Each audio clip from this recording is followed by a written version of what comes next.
అందరికీ సాయిరామ్ అండి. ఓం నమో భగవతే వాసుదేవాయ. నేను ఓం నమో భగవతే రుద్రాయ అన్నారు, ఇలా వాసుదేవాయ. రుద్రుడన్నా వాసుదేవుడన్నా ఒకటి.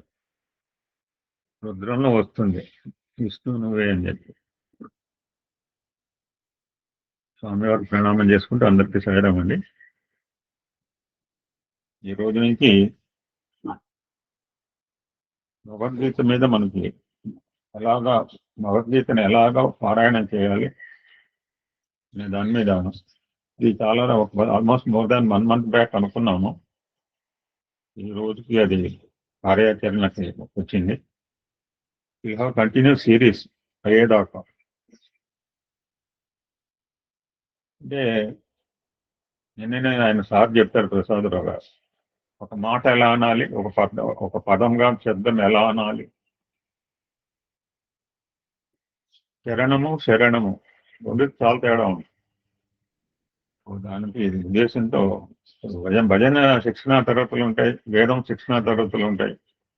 భగవద్గీత కూడా మనం part and part of our ASD and part and part of our life కనుక గీతానే మనం గీత మనకు గత 4 రోజులు బట్టి కూడా మనం ప్రాక్టీస్ చేసిన పెట్టుకున్నాం. ఎంతమంది వచ్చారు అంటే నేను ఐఎమ్ నాట్, మీరందరూ కూడా గీతలో నిష్ణాతులే. బట్ మెరుగుపరుచుకోవడానికి గీతలో మెలకువలు ఆ సార్ చెప్పడానికి ముందు రావడం చాలా గొప్పతనం. శిక్షణా తరగతులు జాయిన్ అయితే సార్ ఎంత సమయాన్ని వెచ్చిస్తున్నాడో ఆలోచిస్తుంది. మీకు ఇప్పుడు ఏఎస్బి గీతలో దగ్గర 50-60 మంది ఉంటారంటే అది ఇప్పుడు 16వ బహుశా ప్రతిసారి 20 మంది అవుతుంటారు. సో రిపీట్ అయినా ఎంత లేదన్నా 50-60 మంది ఉంటారు. అందరూ రావచ్చు. ఆల్ ఆర్ వెల్కమ్ అని చెప్పింది అమ్మాయి. చాలా ఇంపార్టెంట్ సెషన్ అండి ఇది.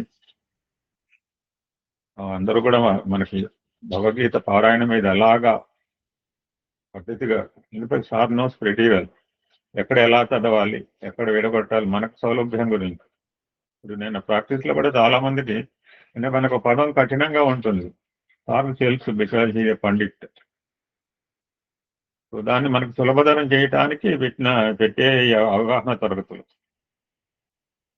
Thank you so much sir. ఇప్పుడు సార్కి దారా Girija, I asked Sudhakar Rao sir also, he joins, most welcome. సార్కి దారా Girija also will help with the sir యొక్క రికమెండేషన్ మీద, సార్ యొక్క ప్రణాళిక, కార్యాచరణ ప్రణాళిక మీద దారా Girija also will assist sir Koteswararao sir. Very important session, ఎప్పటి నుంచో అనుకుంటున్నాము. విల్ హ్యావ్ కంటిన్యూస్లీ భగవద్గీత అయ్యేదాకా ఈ తరగతులు ఇలానే ఉంటాయి, ఈ శిక్షణా తరగతులు. Thank you so much Koteswararao గారు. పెద్ద ప్రాజెక్ట్ ఒప్పుకోవటం ఇట్స్ నాట్ ఈజీ. మీరెంతో సమయాన్ని, మీరెంతో శక్తిని మీరు వినియోగించాలి, సద్వినియోగం చేస్తున్నారు. Most welcome sir. Thank you so much. ఈ సంకల్పం ఇచ్చిన స్వామికి long back, almost 1.5 month back మనం అనుకున్నాం. It is going to be material today sir. జై సాయిరామ్.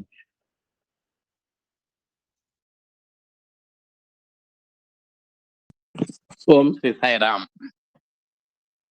భగవాన్ దివ్య శ్రీచరణాలకు హృదయపూర్వకమైనటువంటి వివాదాలు చేసుకుంటూ అందరికీ సాయిరామ్ అండి. ఈ కొత్త ప్రాజెక్టుకి కార్యాచరణ రూపశిల్పి అయినటువంటి మన అధినేత దంపతులు కూడా హృదయపూర్వకమైనటువంటి ధన్యవాదాలు. అలాగే ఎన్నాళ్ళ నుంచో గురువుగారు ఒక 4 రోజుల నుంచి దీని మీద ఒక తపన పడుతున్నారు, దీన్ని ఎట్లా కార్యాచరణలోకి తీసుకురావాలి అని. ఆ విధంగా తపన వల్ల కొన్ని కార్యక్రమాలు మనకు రూపుదిద్దుకుంటున్నాయి. ముఖ్యంగా ఈ భగవద్గీతను గురించి 2 వాక్యాలు అయిన తర్వాత దాంట్లోకి వద్దామండి. ముఖ్యంగా గీతని అమృతం అని చెప్పాడండి.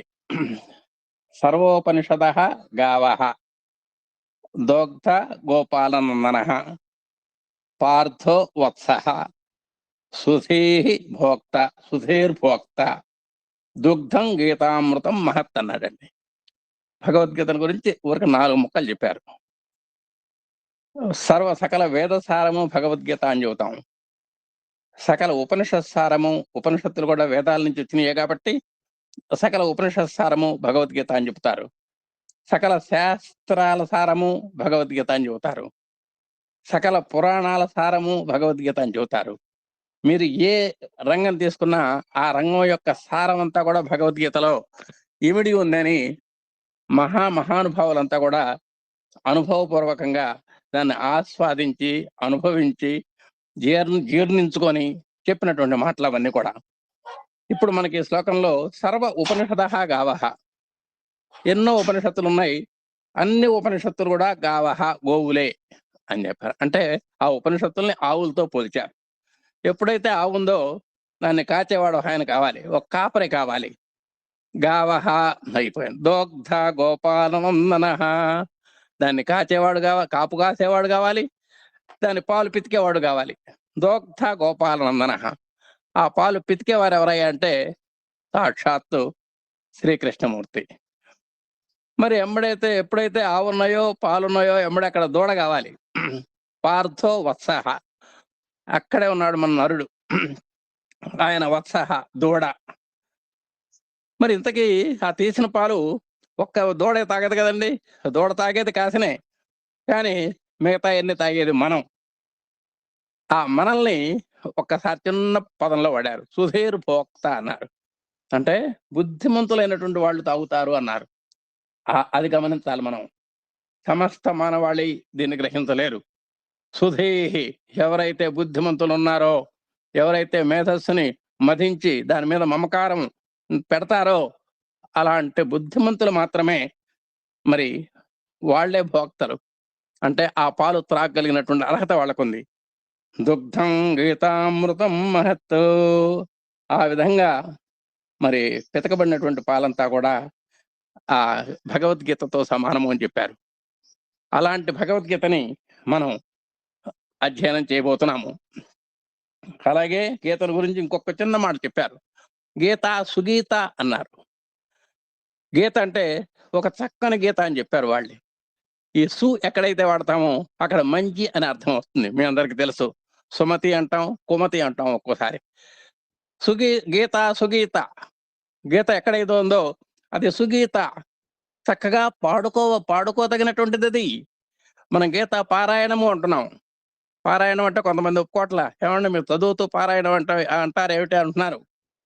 గీత పారాయణమే, మీరు ఎలా చదివినా అది పారాయణం కింద లెక్కే. కాబట్టి గీత సుగీత, గీత చక్కగా పాడుకోవాలి అంటే గీతనే పాడుకోవాలి. కిమన్యై శాస్త్ర విస్తరై, ఎన్నో ఉన్నాయి, కొన్ని కోట్ల గ్రంథాలు ఉన్నాయి.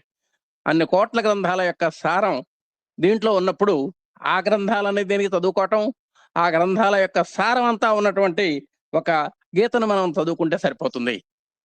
కాబట్టి ఇక్కడ అన్నాడు గీత సుగీత కర్తవ్య కిమన్యై శాస్త్ర విస్తరై.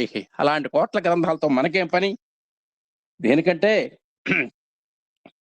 యా స్వయం పద్మనాభస్య ముఖపద్మాత్ వినుసృత, యా ఏ గీత అయితే స్వయం తనంతట తానుగా పద్మనాభస్య, పద్మము నాభి అందుకలవాడు ఎవరండి? విష్ణుమూర్తి. అలాంటి విష్ణుమూర్తిని ఇప్పుడు మనం కృష్ణమూర్తి అంటున్నాం. అలాంటి కృష్ణమూర్తి యొక్క ముఖ పద్మాత్, ముఖాన్ని పద్మంతో పోలుస్తాం ఎప్పుడు కూడా. దేనికని? అది చూడంగానే, ఒక పువ్వును చూడంగానే మన మనసు ఎంత వికసిస్తుందో, ఎంత ఆహ్లాదాన్ని పొందుతుందో, ఆ ముఖాన్ని, ప్రతి ఒక్క ముఖాన్ని కూడా అలా పద్మంతో పోలుస్తారండి.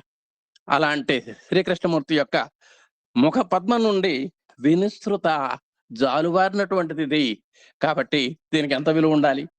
ఒక మానవ మాత్రలు మాట్లాడినప్పుడే బాగుంది అని మనం మెచ్చుకుంటున్నప్పుడు, మనం సాక్షాత్తు ఒక భగవంతుని యొక్క దివ్య వాణికి మనం ఎంత విలువాలి అనేటువంటిది ఇక్కడ ప్రధానమైనటువంటి అంశము. అంటే గీతను గురించి ఒక 2 వాక్యాలు మీకు చెప్పదలుచుకున్నాం. అలాగే కృష్ణమూర్తిని ఒక్కసారి మనం ధ్యానించి లోపలికి వెళ్దాం. సింపుల్ గా వసుదేవ సుతం దేవం కంస చాణూరమర్దనం దేవకి పరమానందం కృష్ణం వందే జగద్గురుం. ఏం లేదు, ఈ పదాలకు ఇబ్బంది లేదు. ఏమండి, వసుదేవ సుతం, వసుదేవుని యొక్క కొడుకు ఆయనకి నమస్కారం చేస్తున్నాం. కంస చాణూర మర్దనం, ఆయన చంపినటువంటి వాళ్ళలో మంచి మేధావులు వీళ్ళిద్దరు, కంసుడు చాణూరుడు. వాళ్ళని మర్దించినటువంటి వాడు, అంటే వాళ్ళని సంహరించినటువంటి వాడు. దేవకి పరమానందం, ఆ దేవకి ఎవరిని చూసినా ఆనందం ఉండదట, ఒక్క కృష్ణమూర్తిని చూస్తేనే ఆనందం. ఆ శ్రీకృష్ణుడు ఇంట్లో పారుతూ ఉంటే, ఆయన ఆడుతూ ఉంటే, అల్లరి చేస్తూ ఉంటే, ఆ కుండలు పగలు కొడుతూ ఉంటే, ఆ అందరూ కలిసి ఆ వెన్నలు తాగటం తింటం చేస్తూ ఉంటే ఆమెకు ఆనందం. ఆ దేవకీ పరమానందం కృష్ణం వందే జగద్గురం. మనందరికి కూడా ఆయన, మనకే కాదు అందరికి, సమస్త జగత్తులకి గురువైనటువంటి ఆ కృష్ణమూర్తికి నమస్కారం చేసుకున్నాం. ఈ విధంగా గీతను గురించి 2 వాక్యాలు చెప్పుకున్నాము. గీతాచార్యుడికి కూడా మనం నమస్కారం చేసుకున్నాం. ఇప్పుడు ఇక మనం గీతలోకి ప్రవేశించబోతున్నాం. ఈ గీతని ఇవాళ మనం 1వ అధ్యాయం నుంచి మొదలు పెడుతున్నాం కాబట్టి 1వ అధ్యాయానికంటే ముందు కాస్త ఆ చివరి శ్లోకాన్ని మననం చేసుకొని మనం మొదటికి వద్దాం. అది మనకు ఒక సాంప్రదాయబద్ధంగా మనకు ఉంటుందన్నమాట. అందుకని గీతలో చివరి శ్లోకం చదువుకొని కనుక ముందుకు వస్తే మనకు ఏ దోషాలు మనకు ఉండవన్నమాట. ఆ విధంగా మనం ఆ గీతలో చివరి శ్లోకానికి వెళ్దామండి. మీరు కూడా చూడొచ్చు. ఎత్ర యోగేశ్వర కృష్ణ, ఎత్ర యోగేశ్వర కృష్ణో అని కూడా ఉంటుంది. ఎత్ర పార్థో ధనుర్ధర తతశ్రీర్విజయోభూతి ధ్రువ నీతిర్మతిర్మమ అని అంటున్నాడండి సంజయుడు గారు. ఒక చిన్న అభిప్రాయం చెప్పాడు. సమస్త యోగుల్లో మహామునగాడు మన శ్రీకృష్ణుడు. యోగీశ్వర, కవీశ్వరుడు అంటే కవిశ్రేష్ఠుడు అంటాం. అలాగే సమస్త యోగుల్లో కూడా యోగాన్ని ఉపాసన పట్టినటువంటి వాళ్ళల్లో కల్లా యోగ శాస్త్రాల్లో మంచి అధిష్టాన దేవత అయినటువంటి వాడు శ్రీకృష్ణ పరమాత్మ. అలాంటి యోగీశ్వరుడైనటువంటి శ్రీకృష్ణుడు ఎక్కడైతే ఉంటాడో, ఎత్ర పార్థో ధనుర్ధర, మరి ధనుర్ధారి, ఆయన యొక్క ధనుస్సు పేరు గాండివం. గాండివాన్ని ధరించినటువంటి ఆ పార్థుడు ఎక్కడున్నాడో తత్ర అక్కడ శ్రీహి సంపదలు ఉంటాయటండి. విజయం ఉంటుందటండి. భూతి సమస్త విభూతులు ఉంటాయి. మనం విభూతుల్ని అష్టైశ్వర్యాలు అంటాం జనరల్గా. అలాంటి అష్టైశ్వర్యాలే కాదు, ఈ భూతి అనేటువంటి పదం చేత ఇంకా మిగతా ఎన్నైతే ఉన్నాయో అన్ని రకాల సంపదలు కూడా మనకి ఇక్కడ ఉంటాయి. ధ్రువ నితి మతిర్మమ, ఇది ముమ్మాటికి నిజము నిజము నిజము, ఇది మే మతి అన్నాడండి. ఇది నా యొక్క దృఢమైనటువంటి నిశ్చయము అని మనకు సంజయులు వారు చక్కగా దీని యొక్క సారాంశాన్ని ఇక్కడ మనకు చెప్పడం జరిగిందనమాట. అందుకని ఇప్పుడు మనం ఎత్ర యోగేశ్వర కృష్ణ, ఎత్ర పార్థో ధనుర్ధర తతర శ్రీర విజయోభూతి ధ్రువానైతిర్మతిర్మమ అన్న తోట ఇప్పుడు మనం 1వ అధ్యాయంలోకి వస్తున్నాం. అయితే గురువు గారు అన్నట్టుగా ఏమిటి ఇప్పుడు మనం దీంట్లో ఇప్పుడు ఏం సాధించడం కోసం ఇప్పుడు మనం ఈ అవగాహన తరగతులు పెట్టుకున్నాం అనేటువంటిది కనుక ఒక్క నిమిషం ఆలోచిస్తే, మనం 3 కేటగిరీలు ఉన్నాయి మనలో. గీత అంటే పరిచయం లేని వారు ఒక కేటగిరీ, కాస్త పరిచయం ఉన్నటువంటి వారు ఒక కేటగిరీ, బాగా పరిచయం ఉన్నటువంటి వారు ఒక కేటగిరీ. అంటే బిలో యావరేజ్, అబోవ్ యావరేజ్ వాళ్ళంతా కూడా ఇప్పుడు మన సభలో ఉన్నారు. అయితే ఇప్పుడు ఈ బిలో యావరేజ్ వాళ్ళకి అసలు గీత అంటే ఏమిటో భయపడేటువంటి వారికి ఇవాళ మనం గీత ఎలా చదువుకోవాలి, ఏమిటి ఇంత కష్టమైన పదాలు ఒకదానికొకటి కలిసి ఉన్నాయి, ఈ కలిసినటువంటి పదాలను మనం ఎలా చదువుకోవాలి, ఎలా చదువుకోవడానికి అవకాశం ఉన్నదా లేదా అనేటువంటిది ముందర ఒక అవగాహన తేవడానికి ఒక ప్రయత్నం. అలాగే కాస్త మెరుగైనటువంటి వాళ్ళకి వాళ్ళు విడివిడిగా చదువుకుంటే, అసలు ఏ మాత్రం పరిచయం లేనటువంటి వాళ్ళు విడివిడిగా చదువుకుంటే ఆ అవగాహన కలిగినటువంటి వాళ్ళు ఆ పదాన్ని మొత్తాన్ని కలగలుపుకొని చదువుకోగలిగినటువంటి పరిస్థితికి వస్తారు. అలాగే కాస్త ఇంకా కొంచెం అబోవ్ యావరేజ్ అటువంటి వాళ్ళు దాంట్లో ఉన్న స్వారస్యాన్ని గ్రహించడానికి కూడా ప్రయత్నం చేయడానికి అవకాశం ఉంటుందన్నమాట. ఈ విధంగా ఇప్పుడు మనం బిలో యావరేజ్ వాళ్ళను ఉద్దేశించి మనం ఈ శాస్త్రాన్ని చెప్పడం జరుగుతుంది. దానివల్ల మిగతా వారికి కూడా లాభం ఉంటుంది కాబట్టి ఇప్పుడు మేము ప్రామాణికంగా తీసుకున్నటువంటి పుస్తకం మీకు చెబుతున్నాను ఒక్కసారి. ఇది గీతా ప్రెస్ గోరఖ్పూర్ వారి యొక్క పుస్తకం. ఇప్పుడు నేను ఫాలో అవుతున్నాను. ఈ పుస్తకం యొక్క నంబరు 1390, దీని యొక్క సీరియల్. సాధ్యమైనంత వరకు ఎక్కడ పారాయణాలు జరుగుతున్నా కూడా ఇది హ్యాండ్ బుక్ గా ఉంటుంది అందరికీ కూడా. ఈ 1390 చూసుకోండి. వాళ్ళ ఫోటో కూడా పెట్టడానికి ఫోటో కూడా పెడతాము, 1వ పేజీ కూడా పెడతాము. ఇవన్నీ కూడా మీరు చూసుకోండి. ఈ పుస్తకాలు మీరు ఏదన్నా ఒక్కసారి మీకు అందుబాటులో ఉంటే, గీతా పుస్తకాలు దొరకని చోటు ఉండదండి. అందుకని మీరు దీన్ని సాధించగలిగితే అంటే మేము చెప్పేది ఏమిటో మీరు చూడటానికి అవకాశం ఉంటుంది. అప్పుడు మీకు మాకు సామ్యం కుదురుతుందన్నమాట ఏదైనా చెప్పడానికి కూడా. అని దయచేసి మీరు గీతా ప్రెస్ వారి యొక్క భగవద్గీత పుస్తకం మనం తీసుకోవడానికి ప్రయత్నం చేద్దాం. ఇప్పుడు మనం 1వ అధ్యాయంలోకి వస్తున్నాం. ఒక్కో శ్లోకం ఎలా చదువుకోవాలి ఏమిటనేది ఒకసారి మనం అవగాహనకు వద్దాం. ఓం శ్రీ పరమాత్మనే నమః. వసుదేవసుతం దేవం కంసచాణూరమర్దనం దేవకీ పరమానందం కృష్ణం వందే జగద్గురుం. వసుదేవ సుతం దేవం అన్న చోట 3 పదాలు ఉన్నాయండి. వసుదేవ సుతం దేవం, ఈ 3 పదాలు. అయితే మీకు ఏంటి ఇలా విడదీస్తే మాకేమర్థం అవుతుంది అని అడగచ్చు కొంతమంది. ఇప్పుడు మనం అక్షరాభ్యాసం చేయబోయే వాడికి ఓం నమః శివాయ సిద్ధం నమః అని దిద్ద పెడతాం. నిజంగా ఆయనకి అప్పటిదాకా చాక్లెట్లు తింటాలు, బిస్కెట్లు తింటాలు, వాళ్ళమ్మ కొంగు పట్టుకొని తిరగటాలు, చీర పుచ్చుకొని తిరగటాలు, వాళ్ళ నాన్న కాలు పట్టుకొని పదారికి తీసుకువెళ్ళటం అనేది తప్ప ఈ ప్రపంచం తెలియదు. మనం ఇంత చదువుకోవాలి అనేటువంటి ధ్యాస లేనటువంటి వాడికి డైరెక్ట్ గా ఒక పంచాక్షరి మంత్రం ఎలా చెప్తున్నామో అతనికి తెలిసినా సరే తెలియకపోయినా సరే ఆ మంత్రం యొక్క ఔచిత్యము, దాని యొక్క ప్రాధాన్యాన్ని బట్టి అక్షరాభ్యాసంలో మనం ఓం నమః శివాయతో ఎలా మొదలు పెడుతున్నామో మనం కూడా ఇది కష్టమైనా సరే తెలిసినా సరే తెలియకపోయినా సరే అవగాహనలో మనం తెలుసుకోవాల్సినటువంటి అవసరం ఉన్నది. ఇక్కడ వసుదేవుడు ఉన్నాడు, సుతం దేవం, కంస చాణూర మర్దనం. అంటే మీకు ఆ పదాలు చెబుతున్నాం. వసుదేవ సుతం దేవం కంస చాణూర మర్దనం. కంస చాణూర మర్దనం. మర్దనము అంటే సంహరించటము అని అర్థం. ఎవరిని సంహరించాడు? కంస చాణూరుని మర్దించాడు. దేవకి పరమానందం. 2 పదాలు ఉన్నాయి ఇక్కడ. దేవకి పరమానందం కృష్ణం వందే జగద్గురుం. జగద్గురుంలో కూడా 2 పదాలు ఉన్నాయి. 2 పదాలు కలిసినాయి అక్కడ, జగత్తు గురువు అని. ఆ 2 కలిపేసరికల్లా జగద్గురుం అయింది. కాబట్టి ఇక్కడ అంత విశ్లేషణ మనకు లేకపోయినా మనం చదువుకోవటంలో ఏమీ ఇబ్బంది లేకుండా వసుదేవ సుతం దేవం కంసచాణూరమర్దనం దేవకీ పరమానందం కృష్ణం వందే జగద్గురుం అని చదువుకోవటానికి మనకేమీ ఇబ్బంది ఉండదు.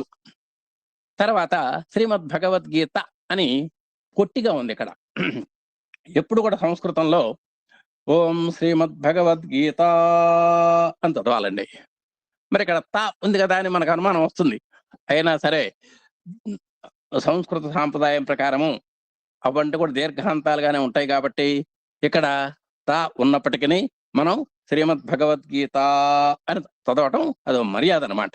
కొన్ని పుస్తకాల్లో దీర్ఘం ఉంటుంది, ఇక్కడ ఇవ్వలేదు కాబట్టి ఇవ్వకపోయినా సరే మనం దీర్ఘం తీయాలి, అక్కడ తప్పదు సంస్కృత యొక్క సాంప్రదాయం ప్రకారం. అథ ప్రథమోధ్యాయ అర్జున విషాద యోగ అంది. ఇక్కడ అథ ప్రథమోధ్యాయ అన్నప్పుడు ఆ ప్రథమోకి ధ్యాయకి మధ్యలో ఒక 2 అనేటువంటి ఒక సంకేతం ఉంది. దీన్ని అకార ప్రశ్లేష అంటారు. అకార ప్రశ్లేష అంటే అకారం ఉంటుంది కానీ దాన్ని మనం పలకటానికి అవకాశం లేదు అని అర్థం. అంటే విడదీస్తే ఎట్లా ఉంటుందంటే ప్రథమ అధ్యాయ అని ఉంటుంది అసలు వాస్తవం అయితే మనం ఇక్కడ విడదీసి చదవటం ఇక్కడ మనకు ధర్మం కాదు కనుక ప్రథమోధ్యాయ ఒకే పదంగా చదవాలి కాబట్టి అక్కడ మనం ఆ అనేటువంటిది ఉందనేటువంటి స్పృహ ఉండాలే తప్ప అక్కడ అకారం చదువుదాం అనేటువంటి ధ్యాస మనకు అక్కర్లేదు. కాబట్టి మనం ఏం చదవాలి? అథ ప్రథమోధ్యాయ. అలాగే రెండో దానికి వెళ్ళాం, అథ ద్వితీయోధ్యాయ. మూడో దానికి వెళ్ళాం, అథ తృతీయోధ్యాయ. అక్కడ విడదీసినప్పుడు ఆ ఉందనేటువంటి స్ఫురణ మీకు ఉండాలి తప్ప అక్కడ ఆ పొరపాటును కూడా మనం పలకకూడదు. కాబట్టి ఇప్పుడు మనం ఏం చదవాలి? అథ ప్రథమోధ్యాయ అయిపోయింది. అర్జున విషాద యోగ. చూసారా, ఎప్పుడు పదాంతాల్లో ఉన్నటువంటి విసర్గల్ని క్లారిటీగా చదవాలి మనం. అర్జున విషాద యోగ అని చదవకూడదు, అర్జున విషాద యోగ అని చదవాలి. అంటే ఇక్కడ విసర్గలు ఏంగా మారినాయి? హకారంగా మారినాయి. ఒక్కో మెళకు మీకు సందర్భం వచ్చినప్పుడల్లా చెప్పడానికి ప్రయత్నం చేస్తాను. ఇవన్నీ మన దగ్గర లిస్ట్ ఉంది, 11, 12 మెళకువలు ఉన్నాయి. అయితే అవి సందర్భవశాత్తు మనకు ఎలా ఉంటాయో మనకు చెబుదాం. ఇప్పుడు మొట్టమొదటి మెళకువ, ఇప్పుడు 2 మెళకువలు నేర్చుకున్నాం మనం. ప్రథమోధ్యాయంలో ఆ మధ్యలో అకారం ఉన్నప్పటికీ దాన్ని పలకూడదు. అలాగే అర్జున విషాద యోగ అని ఇట్లాంటివి ఉన్నప్పుడు అంటే పాదాంతంలో కానీ ఒక పదాంతంలో కానీ విసర్గలు ఉంటే అవి స్పష్టంగా చదవాలి. దేనికంటే కాకు సున్నా పెడితే కమ్ అంటాం, కాకు 2 సున్నాలు పెడితే కహ అని చదువుకున్నాం మనం చిన్నప్పుడు. అలాగే ఇక్కడ అర్జున విషాద యోగ అనేటువంటిది చదువుకోవాలి. కాబట్టి ఇప్పుడు మనం స్థూలంగా చదివితే ఓం శ్రీమద్భగవద్గీత అథ ప్రథమోధ్యాయ అర్జున విషాద యోగ అక్కడికి వచ్చామండి. ఇప్పుడు ధృతరాష్ట్ర ఉవాచ అంది. ఇక్కడ 2 పదాలు ఉన్నాయి. ధృతరాష్ట్ర ఉవాచ. ఇక్కడ ఏం కష్టం లేదు. ధృతరాష్ట్ర ఉవాచ ధర్మక్షేత్రే కురుక్షేత్రే సమవేత యుయుత్సవః మామకా మామకాః పాండవాశ్చైవ కిమ కుర్వత సంజయ అనేటువంటిది ఒకటో శ్లోకం అండి. దీంట్లో ఒకటో పాదం చక్కగా ఉంది. ధర్మక్షేత్రే కురుక్షేత్రే ఏమి ఇబ్బంది లేదు, ఎవరైనా పలకచ్చు. సమవేత యుయుత్సవః రెండో పాదంలోకి వచ్చేసరికల్లా సమవేత బాగానే ఉంది. యుయుత్సవః అనేసరికల్లా ఇట్లాంటి పదాలు సంస్కృతంలో పెద్ద మర్యాదకు కూడినటువంటి పదాలు ఇవన్నీ కూడా. యుయుత్సవః, బుభుక్షుః, బుభుక్షవః, ముముక్షవః అనేటువంటి కొన్ని పదాలు ఉంటాయండి. అంటే ఒక యు పక్కనే యు రావటం, ము పక్కనే ము రావటం, భూ పక్కనే భూ రావటం, ఇలాంటి ఒక మెళకువల సంస్కృతంలో ఒక గొప్ప మర్యాద.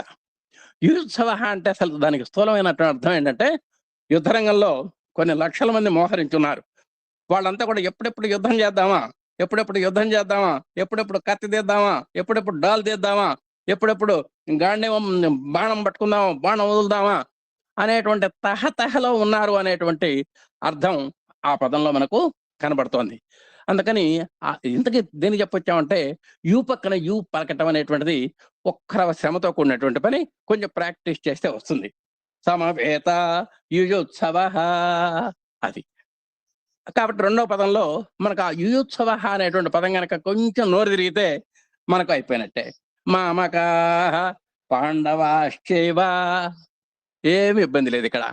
పాండవాశ్చైవ అన్నప్పుడు పాండవాః చ ఏవ అని ఉంటాయి అక్కడ అక్షరాలు. అయితే అంత సుదీర్ఘంగా మనం ఆలోచించక్కర్లా. పాండవాశ్చైవ కిమ కుర్వత సంజయ. కిమ కుర్వతలో కూడా 2 పదాలు ఉన్నాయండి. కిం అకుర్వత అని ఉంటుంది. ఏమయ్యా ఏం చేస్తున్నారు అని అడుగుతున్నాడు. కిం అకుర్వత, ఏం చేస్తున్నారు అని అడుగుతున్నాడు. అందుకని దాని గురించి పెద్ద మనం కంగారు పడక్కర్లేదు. కిం అకుర్వత కాస్త కిమ కుర్వత సంజయ. ఇప్పటికి ఒకటో శ్లోకంలో మనకి ఎక్కడ యుయుత్సవః అన్న చోట ఒక్క మెడుకో తప్ప మనకేమి ఇబ్బంది లేదు. మళ్ళా ఒక్కసారి చదువుతాను, మీరంతా కూడా ఆ పుస్తకాలు గమనించుకోవాలి. ధర్మక్షేత్రే కురుక్షేత్రే సమవేత యుయుత్సవః మామకాః పాండవాశ్చైవ కిమ కుర్వత సంజయ అది. అయితే ఇక్కడ ఎబో యావరేజ్ వాళ్ళకి ఒక చిన్న మెళుకువ చెబుతున్నాం. ఎబో యావరేజ్ వాళ్ళకి, బాగా క్షుణ్ణంగా చదివే వాళ్ళకి. మామకా పాండవాశ్చైవ ఏమండి, అంతఃపురం అంటాం మనం, అంతఃకరణం అంటాం. అంతః కరణము అనం, అంతః పురము అనం మనం. అంతఃపురం, అంతఃకరణం ఇలా అంటామండి మనం. అలాగే పునః పునః ఇట్లాంటి విసర్గలు వచ్చినప్పుడు అదేమవుతోందంటే హకారంగా మారిపోతోంది. అందుకని ఇక్కడ కూడా మనం కూడా మామకాః పాండవాశ్చైవ ఆ విసర్గల్ని హకారంగా మార్చుకోవాలి. చేస్తే మీ పారాయణ చక్కగా ఉంటుంది. మామకాః పాండవాశ్చైవ కిమ కుర్వత సంజయ. అయితే ఇప్పుడు 2 రకాలు మీకు చెప్పాం. యావరేజ్ వాళ్ళు కానీ, అబోవ్ యావరేజ్ వాళ్ళు కానీ, మన ఏది బిలో యావరేజ్ వాళ్ళు కానీ మామకాః పాండవాశ్చైవ అని చదువుకోండి, ఏం కంగారు లేదు. కాస్త అబోవ్ యావరేజ్లో ఇప్పటికే కొన్నిసార్లు పారాయణ చేసినటువంటి వాళ్ళు ఆ మెడుకు తెలుసుకోండి. మామకాః పాండవాశ్చైవ కిమ కుర్వత సంజయ అని చదువుకోండి. ఇప్పుడు మనకు ఒకటో శ్లోకంలో దాదాపుగా యుయుత్సవః అనేటువంటి పదం తప్ప మిగతాదంతా కూడా బాగానే ఉంది. ఆ యుత్సవ అనేటువంటిది 2 సార్లు కనుక మనం గమనించుకుంటే మనకేమీ ఇబ్బంది లేదు. తర్వాత అండి సంజయ ఉవాచ అంటే సంజయుడు ఈ విధంగా పలుకుతున్నాడు అని అర్థం అన్నమాట. ఉవాచ అని అప్పుడప్పుడు చమత్కారంగా అంటాం. ఏమయ్యా మీ ఆఫీసర్ గారు ఏంటి ఏదో ఉవాచట కదా అంటాం. అంటే ఏదో చెబుతున్నట్ట కదా అని. మనం కూడా తెలియకపోయినా ఆ ఉవాచన గురించి మనం వాడుకుంటుంటాం. మా అధికారి గారు చెప్పాడు, మా అధికారి గారు ఉవాచ అయ్యా, మా ఆఫీసర్ గారు ఉవాచ అంటాడు. అంటే అదొక జాతీయంగా వాడుకుంటారు అన్నమాట అక్కడ. ఇక్కడ 2వ శ్లోకంలో చూడండి. సంజయ ఉవాచ దృష్ట్వా తు పాండవానేకం దృష్ట్వా తు పాండవానేకం వ్యూఢం దుర్యోధనస్తదా ఆచార్యముపసంగమ్య రాజా వచనమబ్రవీత్. ఇక్కడ ఏమిటో చూద్దాం ఒకసారి. దృష్ట్వా తు తు క్యా అనే సంస్కృతంలో అక్కడక్కడ తగులుతుంటాయి. తు అని, క్యా అని, హి అని కొన్ని పదాలు వస్తుంటాయి అన్నమాట. వాటిని గురించి మనమేం కంగారు పడక్కర్లేదు. ఊరికవి ఊత పదాలు. పాండవ అనేకం, ఇక్కడ 2 పదాలు ఉన్నాయండి. పాండవ అనీకం అని అనేకం అంటే సేన అనమాట. పాండవ అనేకం ఏం కంగారు లేదు. పాండవ అనేకం కలిపాం. పాండవ అనేకం వ్యూఢం ఏం పెద్ద ఇబ్బంది ఏం లేదు. దుర్యోధనస్తదా అక్కడ 2 పదాలు ఉన్నాయండి. దుర్యోధన తదా, సదా, తదా అనేటువంటి కొన్ని పదాలు మనకు వస్తుంటాయి. కొన్ని అవ్యయాలు అంటారు వీటిని. దుర్యోధన తదా అంటే దాన్ని నెమ్మదిగా ఆ విసర్గలు కాస్త సకారంగా మారిపోయినాయి. అంటే ఇందాక విసర్గలు హకారంగా మారిపోయినాయి ఇందాక మనం చెప్పుకున్న ఉదాహరణలో. ఇప్పుడు సకారంగా మారిపోయింది. దుర్యోధనస్తదా అంటే విసర్గలు ఎన్ని రకాల చొక్కాలు దొడుకుంటున్నాయో మీరు గమనించాలి. అథ ప్రథమో ధ్యాయ అన్నప్పుడు హాగా ఉంది. మరి ఇందాక మామక పాండవాశ్చైవ అన్నప్పుడు హకారం పుల్లుగా మారింది. ఇక్కడికి వచ్చేసరికల్లా సకారంగా మారిపోయింది. విసర్గలే దుర్యోధన సదా దుర్యోధనస్తదా వరకు మీకు తెలియటం కోసం చెబుతున్నాం. ఇవన్నీ మీరు బుర్రలో పెట్టుకొని కంగారు పడక్కర్లేదు. ఆచార్యముపసంగమ్య ఇక్కడ 2 పదాలు ఉన్నాయండి. దీన్ని ఒకే యూనిట్ గా చదువుకోవాలి. ఆచార్యం ఉపసంగమ్య అని ఉంటుంది అసలకు. అంటే గురువు గారిని సమీపించి అన్నమాట. ఆచార్యం ఉపసంగమ్య అన్నదాన్ని మనం కలిపి చదువుకుంటున్నాం. ఆచార్యముపసంగమ్య రాజా వచనం అబ్రవీత్ అని ఉంటుందండి. రాజా వచనం అబ్రవీత్. వచనం అబ్రవీత్ కాస్త అంటే వచనం అబ్రవీత్ అంటే ఆ పలుకుని ఈ విధంగా పలుకుతున్నాడు అని. వచనం అంటే మాట, అబ్రవీత్ అంటే పలికెను అని అర్థం. దీన్ని కలుపుతున్నాం. ఏం సింపుల్, 2 పదాలను కలిపేశాం. రాజా వచనం అబ్రవీత్ వచనం అబ్రవీత్. ఒక్కసారి స్థూలంగా శ్లోకం తోండి. దృష్ట్వా తు పాండవానీకం వ్యూఢం దుర్యోధనస్తదా ఆచార్యముపసంగమ్య రాజా వచనమబ్రవీత్. మళ్ళా ఒక్కసారి చూస్తానండి. దృష్ట్వా తు పాండవానేకం వ్యూఢం దుర్యోధనస్తదా ఆచార్యముపసంగమ్య. ఇక్కడ పొరపాటును కూడా విడదీయకూడదు. ఆచార్యముపసంగమ్య అని చదవకూడదు, కలిపి చదివేసేయాలి. ఆచార్యముపసంగమ్య రాజా వచనమబ్రవీత్. ఇదండి. కాబట్టి 2వ శ్లోకంలో కూడా మనకు కష్టమైన పదాలు ఏమీ లేవు. మనం 3వ శ్లోకానికి వచ్చామండి. పశ్యేతాం పాండుపుత్రాణం ఆచార్య మహతేం చమూం వ్యూఢాం ద్రుపద పుత్రేణ తవ శిష్యేణ ధీమత. ఏం పెద్ద కష్టమే లేదు. పశ్యైతాం 2 పదాలు ఉన్నాయి ఇక్కడ. పశ్య ఏతాం. ఏం తెలుగు చదువుకున్న వాళ్ళందరికీ కూడా ఆ సందులు తెలుసు. పశ్యైతాం ఇబ్బంది ఏం లేదు.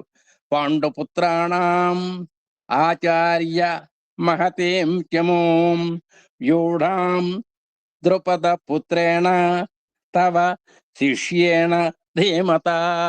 ఏ పదానికి ఆ పదం చదివామండి. ఇప్పుడు మనం శ్లోకం ఎలా చదవాలనో ఒకసారి చూద్దాం.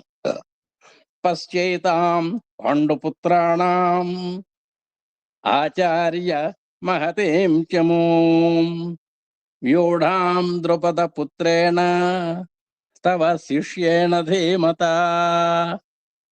ఎక్కడ ఏం కష్టం లేదు కదండి. ఇక్కడ ఇందుట్లో కష్టమైన పదాలు ఏమీ లేవు. మనం అయితే తెలుగు అక్షరాల మీద కమాండెన్స్ ఉండాలండి మనకు. వ్యూఢాం అన్నాం, అక్కడ వ్యూఢాం అని చదవకూడదు మనం. అక్కడ పొల్లుంటే ఆ పొల్లుని జాగ్రత్తగా గమనించాలి. వ్యూఢాం అని చదువుకోవాలి. ఇట్లాంటి తప్ప దీంట్లో మెడుకోలేవి లేదు. ఇక 4వ శ్లోకంలోకి వెళ్ళామండి. అత్ర శూర మహేశ్వాస. ఏ పదానికి ఆ పదం చదువుతున్నానండి మీకు అవగాహన కోసం.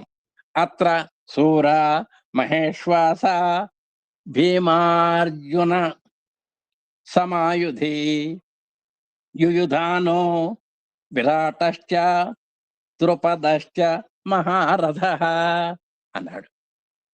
ఏం పెద్ద కష్టం లేదు. అత్ర శూర మహేశ్వాస భీమార్జున సమాయుధి యుయుధానో విరాటశ్చ ద్రుపదశ్చ మహారథ. ఇప్పుడు మనం శ్లోకం ఎంత చూసుకుందాం. అత్ర శూర మహేశ్వాస. కొంతమందికి మహేశ్వాస అని ఉండొచ్చు, కంగారేం పడక్కర్లేదు. మీకు అక్కడ విసర్గలు ఉంటే విసర్గలు చదువుకోవచ్చు, నష్టమేం లేదు.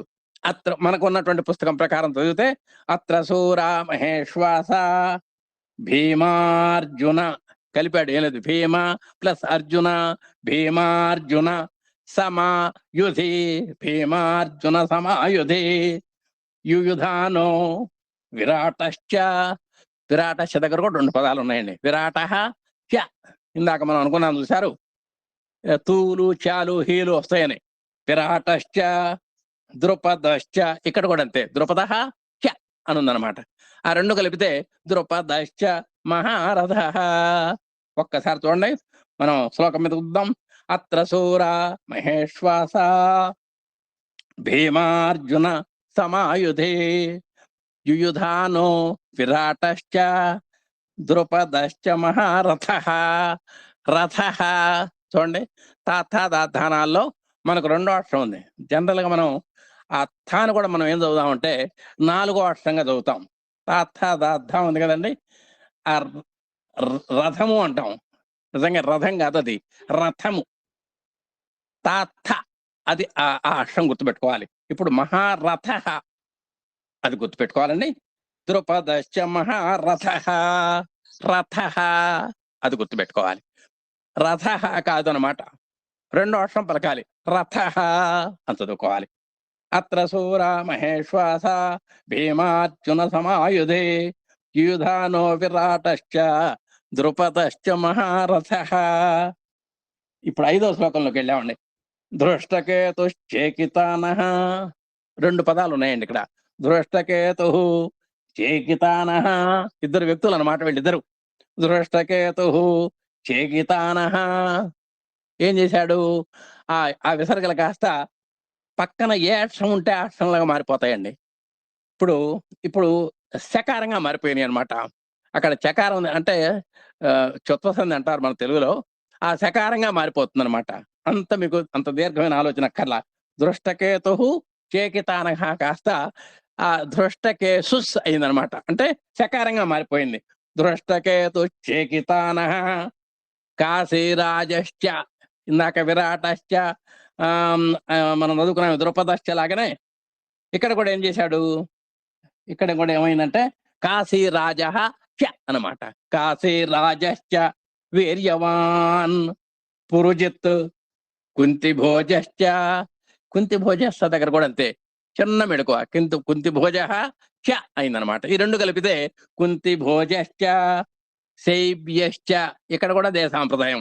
శైబ్య చ శైబ్యశ్చ నరపుంగవ. ఇప్పుడు ఒక్కసారి శ్లోకం చదువుకుందామండి. దృష్టకేతుశ్చేకితానః దృష్టకేతుశ్చేకితానః కాశే రాజశ్చ వీర్యవాన్ పురుజిత్ కుంతిభోజశ్చ పురుజిత్ కుంతిభోజశ్చ శైబ్యశ్చ నరపుంగవః శైబ్యశ్చ నరపుంగవః. రైట్. ఇప్పుడు 6వ శ్లోకంలోకి వెళ్ళామండి. యుధామన్యుశ్చ విక్రాంత ఉత్తమౌజాశ్చ వీర్యవాన్ సౌభద్రో ద్రౌపదేయాశ్చ సర్వ ఏవ మహారథాః. ఒక్కసారి చూద్దాం. యుధామన్యుశ్చ అన్నాడు ఇక్కడ. యుధామన్యు అనేటువంటి ఆయన పేరు. ఆ యుధామన్యు చ అన్నమాట. ఈ రెండు కలిపితే యుధామన్యుశ్చ విక్రాంత. ఒక్కోసారి విక్రాంత అని కూడా కొన్ని పుస్తకాలు ఉండొచ్చు, తప్పేం లేదు, మీకు ఎలా ఉంటే అక్కడ చదవచ్చు.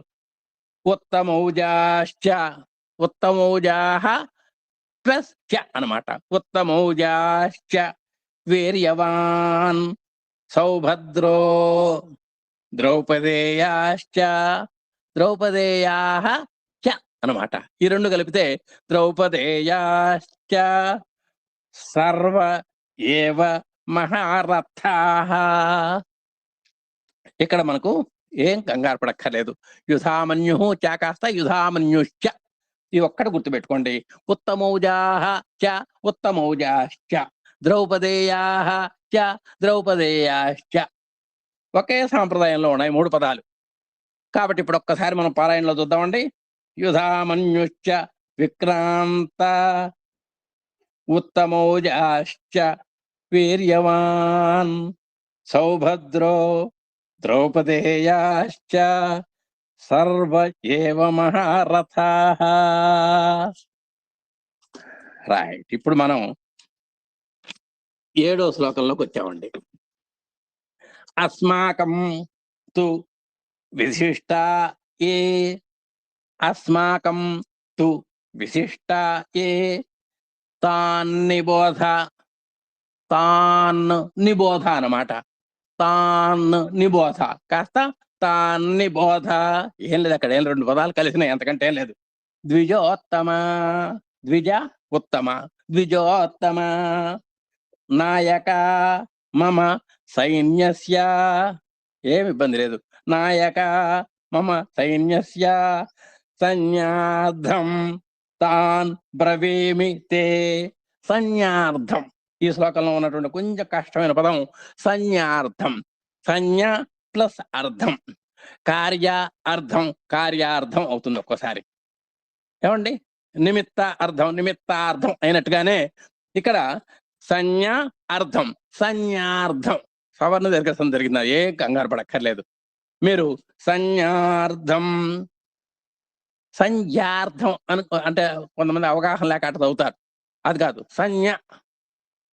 ఈ న్యా ఎక్కడ ఉందంటే ఇప్పుడు మనకు కాకా కాకా గా ఉంది కదండి, చా చా జా జా ఇని ఉంటాయి. వీటిని అనునాసికాక్షరాలు అంటారు. వీటిని జాగ్రత్తగా మనం పలకాలి. ఇప్పుడు ఈ సంజ్ఞలో ఉన్నటువంటిది ఏంటంటే కాకా కాకా గా అనమాట. దానికి దీర్ఘం ఉన్నది, పైగా దీనికి ఇని ఒత్తిచ్చాడు మళ్ళా పైగా. అందుకని సంజ్ఞార్థం. ఈ శ్లోకంలో ఈ ఒక్క పదం కనుక మీకు నోరు తిరిగితే ఈ శ్లోకం మొత్తం నోరు తిరిగినట్టే లెక్క. సంజ్ఞార్థం. సంజ్ఞ ప్లస్ అర్థం ఈజ్ ఈక్వల్ సంజ్ఞార్థం. ఇప్పుడు మనం ఒక శ్లోకంలోకి వద్దాం. అస్మాకంతు విశిష్టాయే అస్మాకంతు విశిష్టాయే తాన్ని బోధద్విజోత్తమ తాన్ని బోధద్విజోత్తమ నాయక మమ సైన్యస్య నాయక మమ సైన్యస్య సంజ్ఞార్థం తాన్ బ్రవీమితే సంజ్ఞార్థం తాన్ బ్రవీమితే. విడివిడిగా చదువుకోవచ్చు, నోరు తిరిగేదాకా ఏం కంగారక్కర్లేదు. సంజ్ఞార్థం తాన్ బ్రవీమితే అలా చదువుకొని బాగా మీకు బాగా అవి స్వాధీనంలోకి వచ్చిన తర్వాత సంజ్ఞార్థం తాన్ బ్రవీమితే ఆ స్థాయికి చదువుకోవచ్చు. ఆ కుదరనప్పుడు మీరు విడివిడిగా చదువుకోవచ్చు. సంజ్ఞార్థం తాన్ బ్రవీమితే, ఏ ఇబ్బంది లేదు. స్వాధీనంలోకి వచ్చేదాకా మనం దాని మీద కమాండెన్స్ వచ్చేదాకా అలా అభ్యాసం చేయాలి మనం. ఇప్పుడు 8వ శ్లోకంలోకి వచ్చామండి. భవాన్ భీష్మశ్చ కర్ణశ్చ కృపశ్చ సమితింజయ అశ్వత్థామ వికర్ణశ్చ సౌమదత్తిస్తథైవ చ. ఇక్కడ ఏం లేదు. ఇక్కడ ఆ సౌమదత్తిస్తథైవ చ అన్న చోట కాస్త మీకు ఇబ్బంది తప్ప మిగతా ఎక్కడ భవాన్ ఇబ్బంది లేదు. భీష్మశ్చ ఇందాక అనుకున్నామే విరాటశ్చ ద్రుపదశ్చ అన్నట్టుగానే భీష్మ చ భీష్మశ్చ, కర్ణశ్చ కర్ణ చ కర్ణశ్చ, కృపశ్చ కృపః చ కృపశ్చ, సమితిం జయ. అశ్వత్థామ వికర్ణశ్చ వికర్ణః చ వికర్ణశ్చ, సౌమదత్తిస్తథైవ చ. సౌమదత్తి ఒక పదం అండి. తథా ఏవ తథైవ అయింది. ఈ ఒక్క రెండు పదాలు జాగ్రత్తగా మీరు గమనించారు. సౌమదత్తి తథైవ చ, సౌమదత్తిస్తథైవ చ. ఆ నాలుగో పాదంలో ఆ పదాలు కనుక మీకు తెలిస్తే ఈ శ్లోకంలో మనకి ఏమి ఇబ్బంది లేదు. సౌమదత్తిస్తథైవ చ. ఒక్కసారి శ్లోకంలోకి వెళ్దాం. భవాన్ భీష్మశ్చ కర్ణశ్చ కృపశ్చ సమితింజయ, అశ్వత్థామ వికర్ణశ్చ సౌమదత్తిస్తథైవ చ.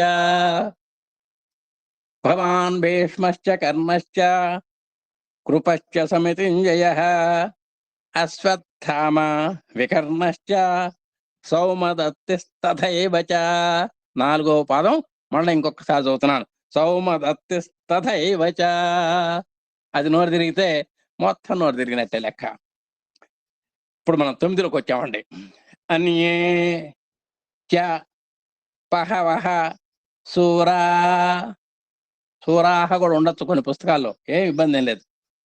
మదర్థే త్యక్తజీవితాః నానాశస్త్ర ప్రహరణాః సర్వే యుద్ధ విశారదాః. అన్యే చ బహవః శూరాః. ఈ బహవః శూరాః అంటే కొంచెం ఇబ్బంది కాబట్టి ఆ పక్కన ఉన్నటువంటి సేవ ఉంది కాబట్టి ఈ విసర్గలు కూడా సకారంగా మార్చుకుంటే మనకి ఇబ్బంది లేదు. అన్యే చ బహవః శూరా. ఇందాక చెప్పుకున్నాం మనం, ఈ విసర్గలు రకరకాల చొక్కాలు దొడుకుంటాయి.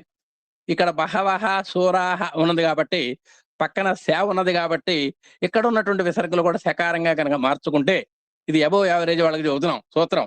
మిగతా వాళ్ళు మనం బహవః శూరాః చదవచ్చు, ఇబ్బంది ఏం లేదు. అన్యే చ బహవః శూరా మదర్థే, మత్ అర్థే అనమాట. మదర్థే త్యక్త జీవితాః, త్యక్త జీవితాః, త్యక్త జీవితాః. తర్వాత చూసుకోండి. నానా శస్త్ర ప్రహరణాః, నానా శస్త్ర ప్రహరణాః సర్వే యుద్ధ విశారదాః, యుద్ధ విశారదాః, యుద్ధ విశారదాః. మంచి యుద్ధంలో మంచి చాకచక్యం కలిగినటువంటి వాళ్ళని యుద్ధ విశారదులు అంటాం. సర్వే యుద్ధ విశారదాః. అక్కడ సామాన్యులను రాలా, మంచి హేమాహేమీలు వచ్చారు. ఇప్పుడు చూడండి ఒక్కసారి మనం పారాయణలోకి వెళ్తున్నాం. అన్యే చ బహవః శూరా. బిలో యావరేజ్ వాళ్ళు అన్యే చ బహవః శూరా అని చదువుకోవచ్చు. ఇంకా కాస్త చాకచక్యం ఉంటే అన్యే చ బహవః శూరా మదర్థే త్యక్త జీవితాః నానా శస్త్ర ప్రహరణాః సర్వే యుద్ధ విశారదాః. 3 లైన్ల చివరిలో విసర్గలు కనబడ్డాయండి. ఈ విసర్గల్ని మనం క్లారిటీగా చదువుకోవాలి. త్యక్త జీవితాః ప్రహరణాః విశారదాః అలా చదువుకోవాలి.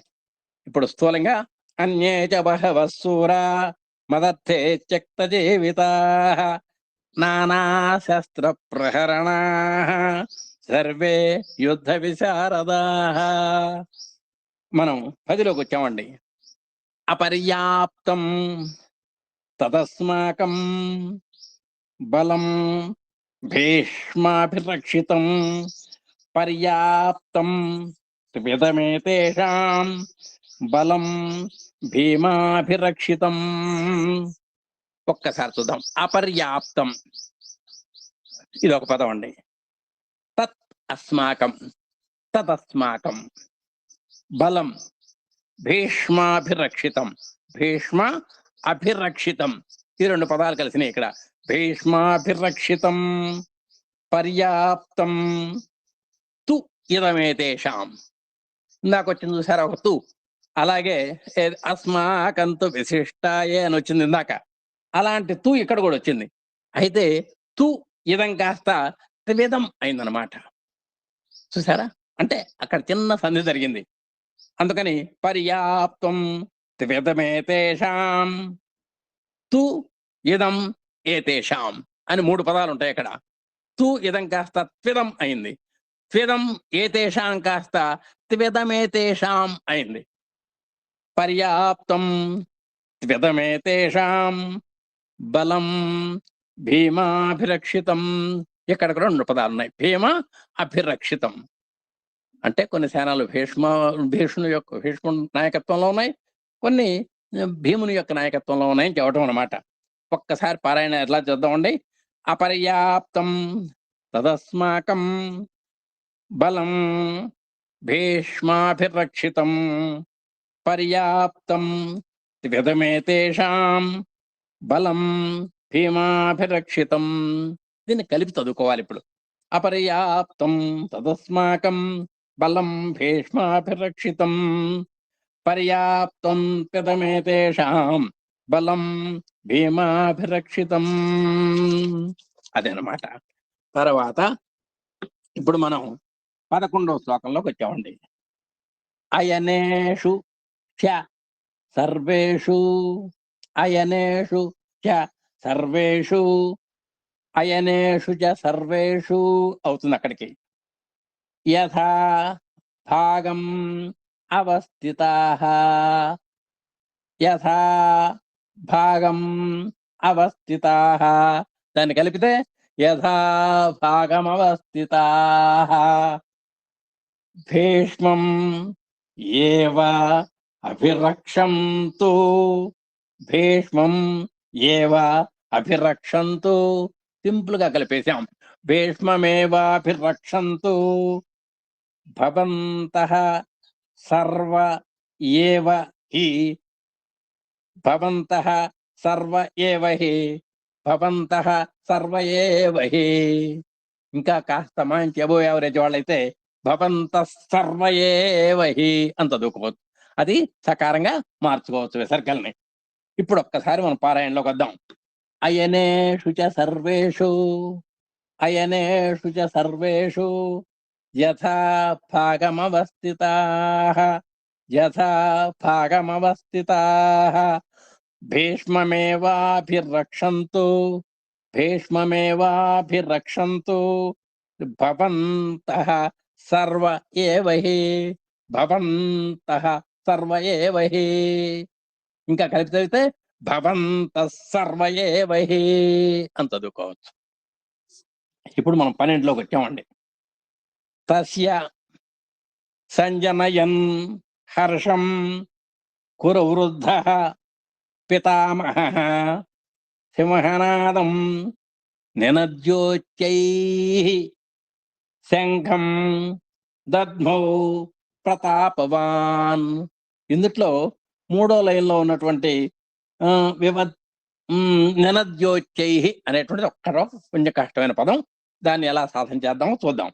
ముందర తస్య సంజనయన్ హర్షం, 1వ పదంలో 3 పదాలు ఉన్నాయండి. ఆ 3 పాదాలనే కలిపి చదువుకున్నాం మనం. తస్య సంజనయన్ హర్షం. ఏం లేదు, మనం చేయాల్సిందల్లా విడిగా పదాలను అవగాహన చేసుకోవటం, ఆ పదాలను నెమ్మదిగా కలగలుపుకోవటం. తస్య సంజనయన్ హర్షం కురువృద్ధః పితామహః అన్నాడు. కాబట్టి ఇక్కడ ఎప్పుడైతే విసర్గల ప్రకారం వచ్చిందో, కాగాని పాగాని ఫాగాని ఎప్పుడన్నా వచ్చినప్పుడు ఆ విసర్గల్ని సగం హకారంతో పలకాలి. అంటే కురువృద్ధ, కురువృద్ధ అని చదువుకోవాలి. కురువృద్ధ పితామహః, కురువృద్ధ పితామహః. బిలో యావరేజ్ వాళ్ళు వగైరాలు కొత్తగా నేర్చుకునే వాళ్ళైతే కురువృద్ధ పితామహః అని చదువుకోవచ్చు, ఏం కంగారు లేదు. సింహనాదం నినద్యోచ్చైః. ఇక్కడ నినద్యోచ్చైః అని చోట 2 పదాలు ఉన్నాయండి. నినద్య ఉచ్చైః.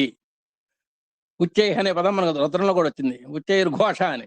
ఉచ్చైహ అంటే బిగ్గరగా అని అర్థం. నినద్య అంటే మంచి రణగొడ ధ్వని చేసి అనమాట. నినద్య అంటే నినాదం చేసి అనమాట, మోగించి అని అర్థం. నినద్య ఉచ్చైహి ఈ రెండు కలిపాం, నినద్యోచ్చైహి అయింది. ఈ ఒక్క పదం కనుక మీరు పట్టుకోగలిగితే ఆ శ్లోకం మొత్తం మన అధీనంలోకి వచ్చినట్టే. నినద్య ఉచ్చైహి, నినద్యోచ్చైహి, చెస్ట్ గుణసం జరిగింది, అందుకంటే ఏం లేదు. సింహనాదం నినద్యోచ్చైహి శంఖం దద్మౌ ప్రతాపవాన్. ఇప్పుడు మనం శ్లోకంలోకి వద్దాం. తస్య సంజనయన్ హర్షం కురు వృద్ధ పితామహః. పిలో యావరేజ్ వాళ్ళు కురు వృద్ధ పితామహః. సింహనాదం నినద్యోచ్చైః, సింహనాదం నినద్యోచ్చైః శంఖం దద్మౌ ప్రతాపవాన్, శంఖం దద్మౌ ప్రతాపవాన్. ఇప్పుడు మనం 13లోకి వచ్చామండి. తతః శంఖాశ్చ భేర్యశ్చ. 3 పదాలు ఉన్నాయి దీంట్లో, ఒకదానికోటి ఎక్కడా పొత్తే లేదు. తతః శంఖాశ్చ భేర్యశ్చ పణవానక గోముఖాః, పణవానక గోముఖాః సహసైవాభ్యహన్యంత సశబ్దస్తుములో భవత్. 3వ లైన్లో 4వ లైన్లో ఒక్కరో మెడుకోలు మనం చూడాలి. చూడండి, తతః శంఖాశ్చ భేర్యశ్చ అన్న చోట బిలో యావరేజ్ వాళ్ళు, ఒకవేళ కొత్తగా నేర్చుకునే వాళ్ళు తతః శంఖాశ్చ భేర్యశ్చ అని చదువుకోవచ్చు.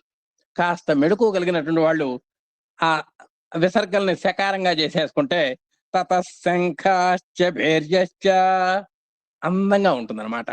తతః శంఖాశ్చ భేర్యశ్చ, తతస్ అంటే సకారంగా మారిపోయిందన్నమాట. తతః శంఖాశ్చ భేర్యశ్చ పణవానక గోముఖాః సహసైవాభ్యహన్యంత, సహసా ఏవ అభి అహన్యంత అని ఉంటుంది కాబట్టి ఇవన్నీ మనం కలుపుకుంటే సహసైవాభ్యహన్యంత, సహసైవాభ్యహన్యంత స శబ్దస్తుములో భవత్తు. సహ శబ్ద తుముల అభవత్ అని ఇక్కడ విడదీయాలి. అవన్నీ కలిపితే సశబ్దస్తుములో భవత్. తుములో భవత్ అన్న చోట కూడా మనకు అకారం ఉన్నట్టుగా ఒక 2 వేసాడు. ఆ 2ని నిజంగా అక్కడ అభవత్ అను ఉన్నట్లు లెక్క. అయినా మనం చెప్పుకున్నాం మొట్టమొదటిలో రూలు, ఆ దాని జోలికి మనం పోవాల్సిన పని లేదు. అందుకని మనం ఏం చదవాలి? సశబ్దస్తుములో భవత్. ఒక్కసారి మళ్ళా శ్లోకం చూద్దామండి. తతః శంఖాశ్చ భేర్యశ్చ, కొత్త వాళ్ళు తతః శంఖాశ్చ భేర్యశ్చ పణవానక గోముఖాః, పణవానక గోముఖాః సహసైవాభ్యహన్యంత, సహసైవాభ్యహన్యంత సశబ్దస్తుములో భవత్, సశబ్దస్తుములో భవత్. అది. ఇప్పుడు మనం 12కి వచ్చామండి, 14లోకి వచ్చాం.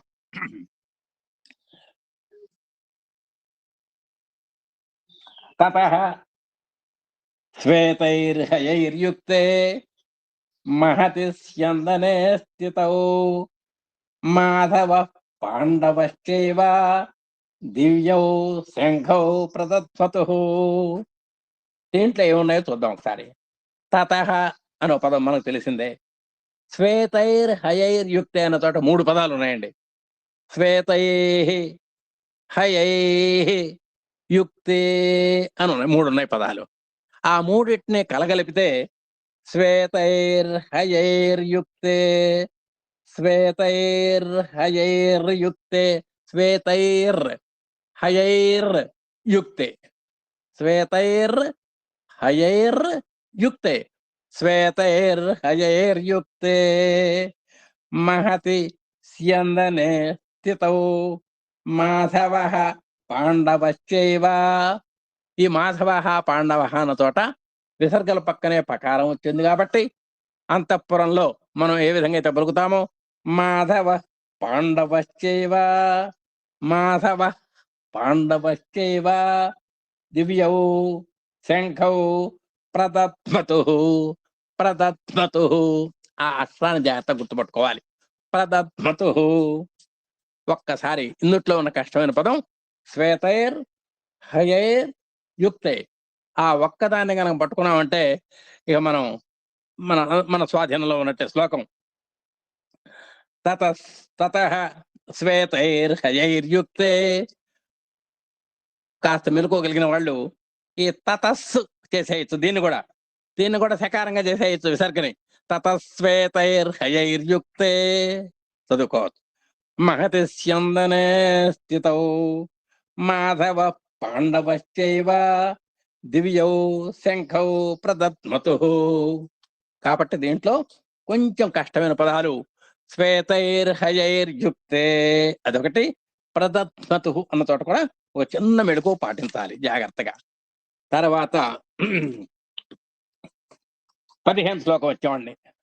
పాంచజన్యం హృషీకేశో దేవదత్తం ధనంజయ పౌండ్రం దద్మౌ మహాశంఖం భీమకర్మ వృకోదర. ఏం లేదు, ఒక పౌండ్రం అన్న చోట కాస్త నోరు కనుక తిరిగితే మిగతా అన్ని మన లైన్లో ఉన్నట్టే. పాంచజన్యం హృషీకేశో దేవదత్తం ధనంజయ. ఎవరెవరి యొక్క శంఖాలు ఎలాంటివో చెబుతున్నాడు ఇక్కడ.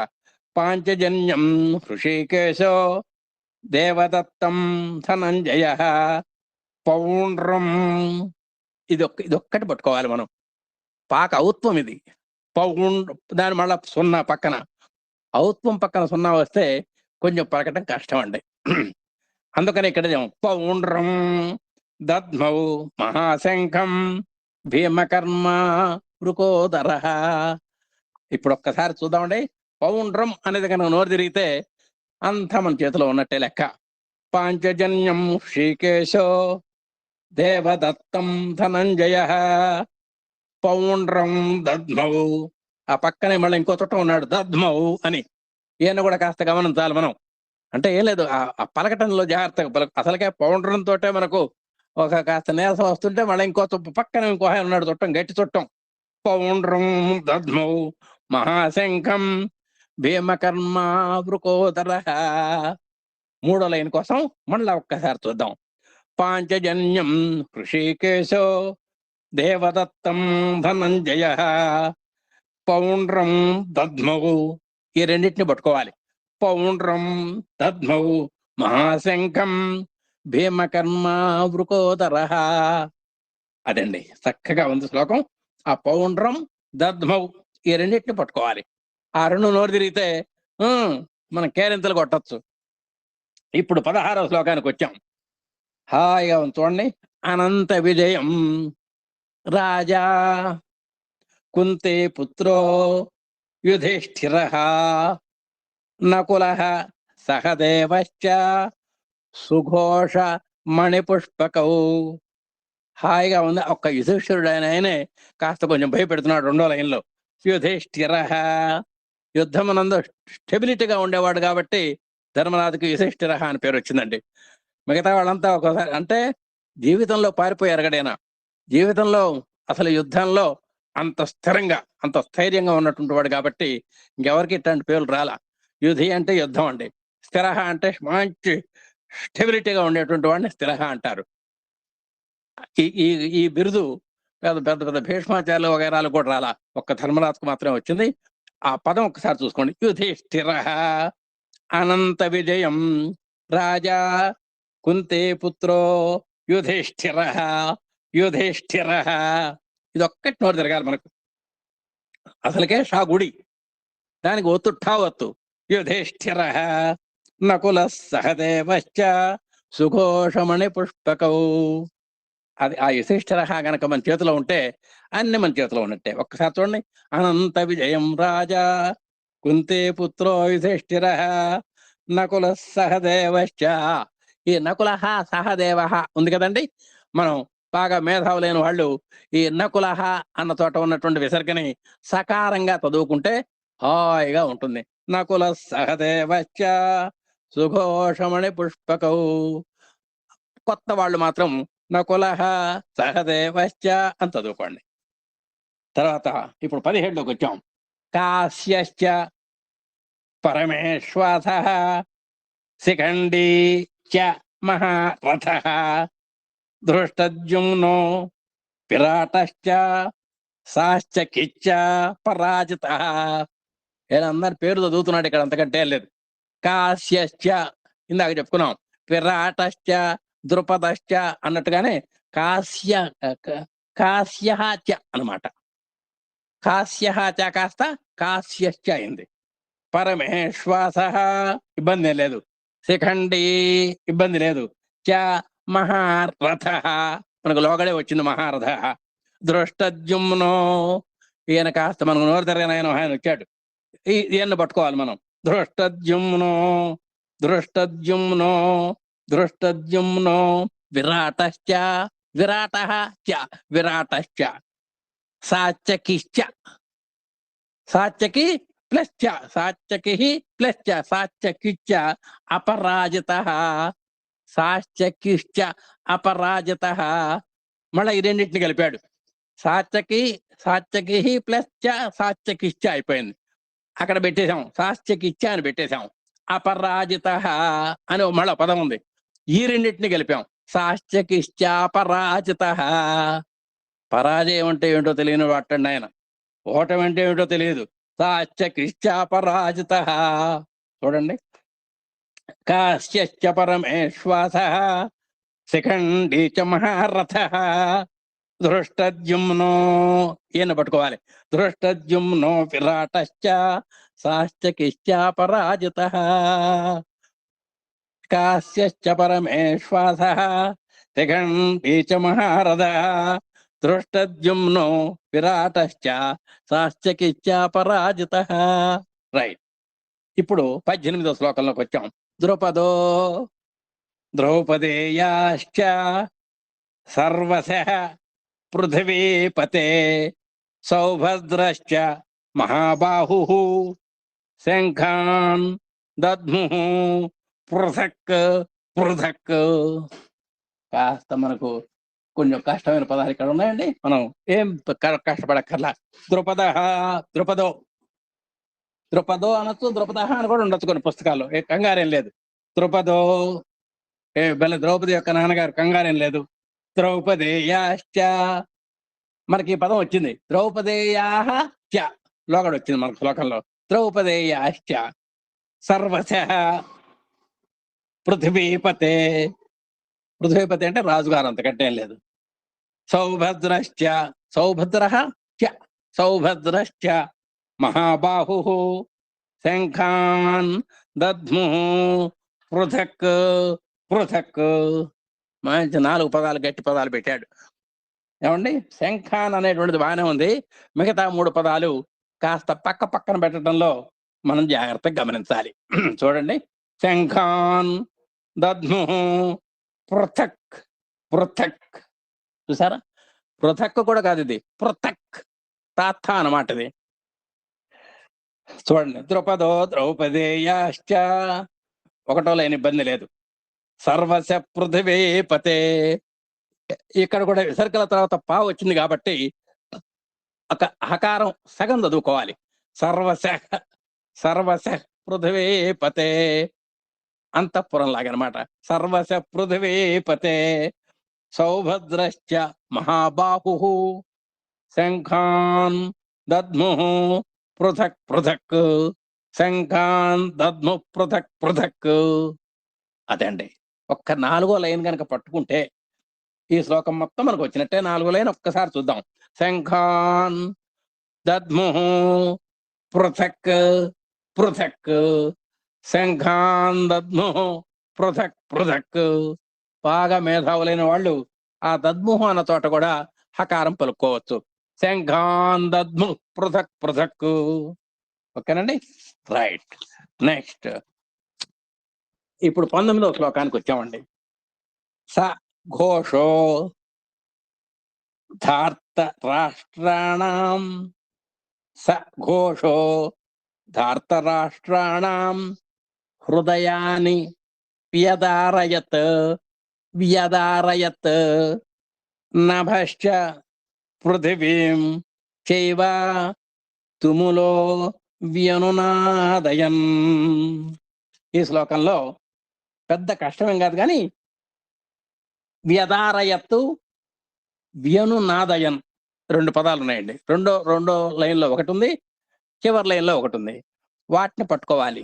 పోనీ ఏమైనా పెద్ద కష్టమైన పదాలా అంటే కాదు, కానీ ఆ వకారాలు యకారాలు రావటంలో వకార యకారాలు ఎక్కడైతే వస్తాయో ఏది ముందు పలుకుతామో ఏది వెనక పలుకుతామో కొంచెం ఇబ్బంది పడాలి. అందుకని వాటిని జాగ్రత్తగా మనం గమనించుకోవాలి. చూడండి, ఒకటో లైన్ చూసుకుందాం. సఘోషో ధార్తరాష్ట్రాణం, ఏమి ఇబ్బంది లేదు. ధృతరాష్ట్రుడికి సంబంధించిన వాళ్ళందరికీ ధార్తరాష్ట్రులు అని పేరుంది. సఘోషో ధార్తరాష్ట్రాణం, ఇబ్బంది లేదు. హృదయాన్ని వ్యదారయత్ వ్యదారయత్, అది హృదయాన్ని వ్యదారయత్.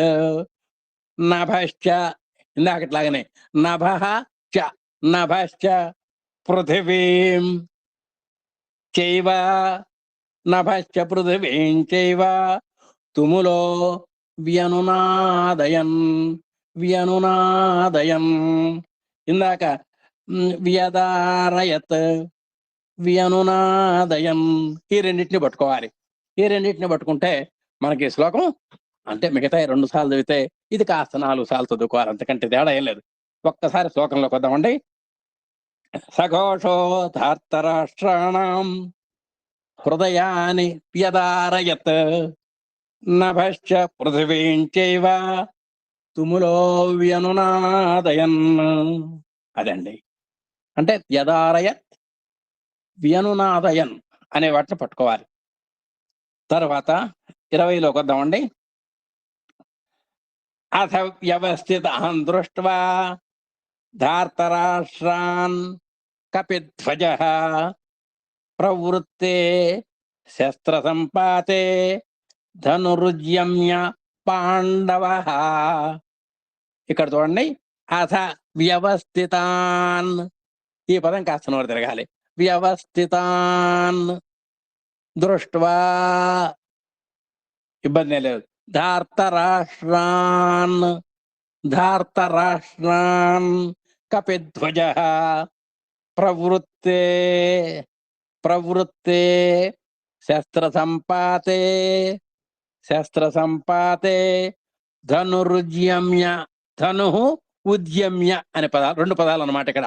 ధను ఉద్యమ్య, ఆ విసర్గలు కాస్త రకారం అయిపోయినాయి ఇక్కడ, అందుకని రకరకాల చొక్కాలు దొడుకుంటుంది విసర్గలు. ధనురుజ్యమ్య కాబట్టి విసర్గలు మనకు కనబట్టలేదు, ఏమైనా మనకు తెలియదు. మనం చదువుకోవటం మాత్రం ధనురుజ్యమ్య పాండవః. ఒక్కసారి చూద్దామండి. అథ వ్యవస్థితాన్ దృష్ట్వా ధార్తరాష్ట్రాన్ కపిధ్వజః ప్రవృత్తే శస్త్ర సంపాతే ధనురుజ్యమ్య పాండవః. మళ్ళా ఒక్కసారి చదువుతానండి. అథ వ్యవస్థితాన్ దృష్ట్వా ధార్తరాష్ట్రాన్ కపిధ్వజః ప్రవృత్తే శస్త్ర సంపాతే ధనురుజ్యమ్య పాండవః. బాగుంది. తర్వాత 21వ శ్లోకానికి వచ్చామండి. హృషీకేశం తదా వాక్యం హృషీకేశం తదా వాక్యం ఇదమాహ, ఇదం ఆహ అన్నమాట. ఇదమాహ ఇదం ఆహ ఇదమాహ మహీపతే.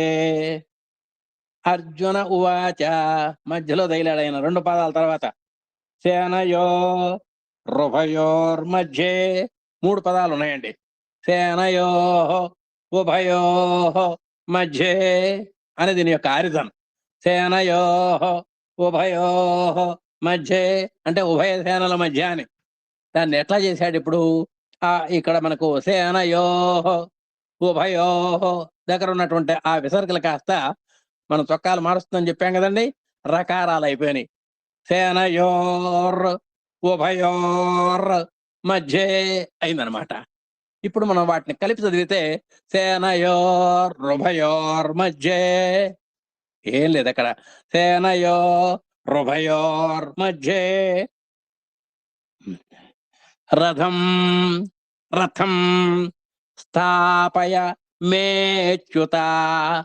ఈ మేక పక్కనే ఓ రెండు ఉంది, మే అచ్యుత అన్నమాట అసలు దాని అర్థం.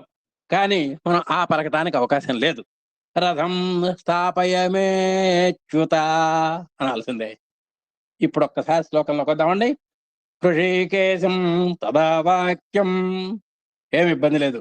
యదమాహ మహీపతే, ఏమి ఇబ్బంది లేదు. అర్జున ఉవాచ సేనయోరుభయోర్మధ్యే, ఇక్కడ జాగ్రత్తగా ఉండాలి. సేనయోరుభయోర్మధ్యే, సేనయోరుభయోర్మధ్యే కలిపితే సేనయోరుభయోర్మధ్యే రథం స్థాపయమేచ్యుత, రథం స్థాపయమేచ్యుత. అయిపోయింది. 22కి వచ్చామండి.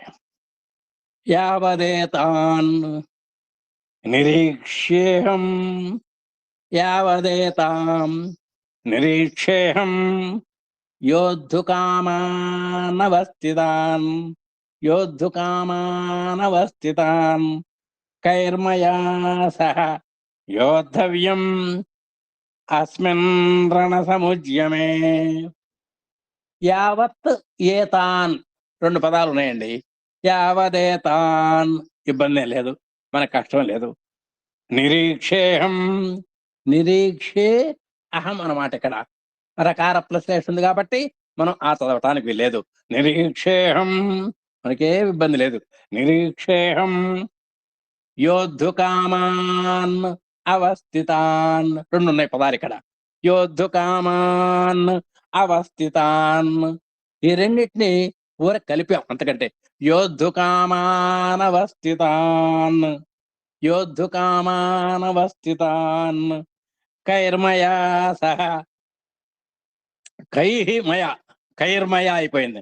కైర్మయా సహ యోద్ధవ్యం, కైర్మయా సహ యోద్ధవ్యం అస్మిన్ రణసముద్యమే. ఏంటండి యోద్ధుకామానవస్థితాన్ అనేది ఒక్కసారి కాస్త ఒక్క గుక్క పట్టాలి. ఒక్క గుక్క పడితే శ్లోకం మనకు వచ్చినట్టే.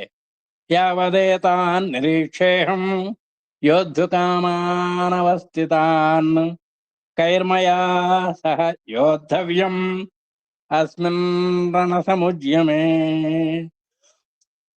యావదేతాన్ నిరీక్షేహం యోద్ధుకామానవస్థితాన్ కైర్మయా సహ యోద్ధవ్యం అస్మిన్ రణసముద్యమే.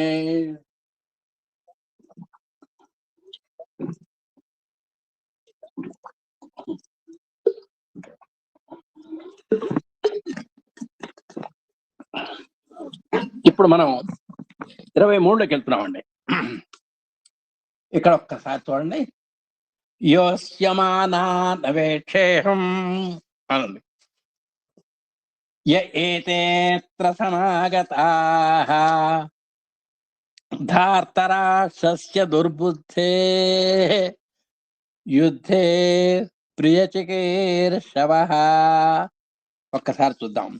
యోస్యమానాన్ అవేక్షే అహం అని మూడు ఉన్నాయి పదాలు ఇక్కడ. అవేక్షే అహం కాస్త అవేక్షేహం అయింది. మనం అకారం పలకూడదు కాబట్టి అవేక్షేహం అట్లా పెట్టాం. యోస్యమానాన్ అవేక్షేహం సింపుల్ గా కలిపేశాం. యోస్యమానాన్ అవేక్షేహం, యోస్యమానాన్ అవేక్షేహం య ఏతేత్ర. చూడండి, ఏతేత్ర అన్న చోట కూడా ఏతే అత్ర అన్నమాట అక్కడ దాని ఉద్దేశం. అయితే మనం అకారం పలకటానికి అవకాశం లేదు. ఏతేత్ర సమాగతాః ధార్తరాష్ట్రస్య దుర్బుద్ధేః యుద్ధే ప్రియ చికీర్షవః. కాబట్టి ఈ శ్లోకంలో ఒకటో లైన్ గానే కాస్త నోరు తిరిగితే అంతా తిరిగినట్టే. యోస్యమానాన్ అవేక్షేహం యోస్యమానా నవేక్షేహం యయేతేత్ర సమాగతాః యయేతేత్ర సమాగతాః ధార్తరాష్ట్రస్య దుర్బుద్ధేః యుద్ధే ప్రియచికీర్షవః యుద్ధే ప్రియచికీర్షవః. మనం 24లోకి వచ్చామండి. సంజయ ఉవాచ ఏవముక్తో హృషీకేశో గుడాకేశేన భారత సేనయోరుభయోర్మధ్యే స్థాపయిత్వా రథోత్తమం. ఒక్కసారి చూద్దామండి. ఏవముక్తో, ఏవం ఉక్తో అన్నమాట, ఇబ్బంది లేదు. ఏవముక్తో హృషీకేశో, మనకేం కష్టం లేదు. గుడాకేశేన భారత, ఏ పెద్ద ఇబ్బంది ఏం లేదు. మూడోది ఇందాక వచ్చిందండి ఒకసారి. ఇందాక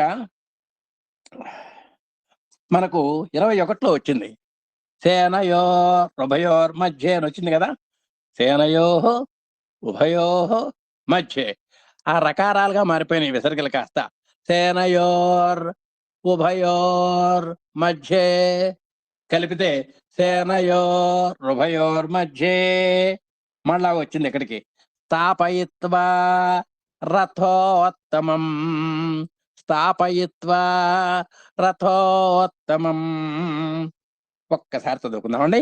ఏవముక్తో హృషీకేశో గుడాకేశేన భారత సేనయోరుభయోర్మధ్యే సేనయోరుభయోర్మధ్యే.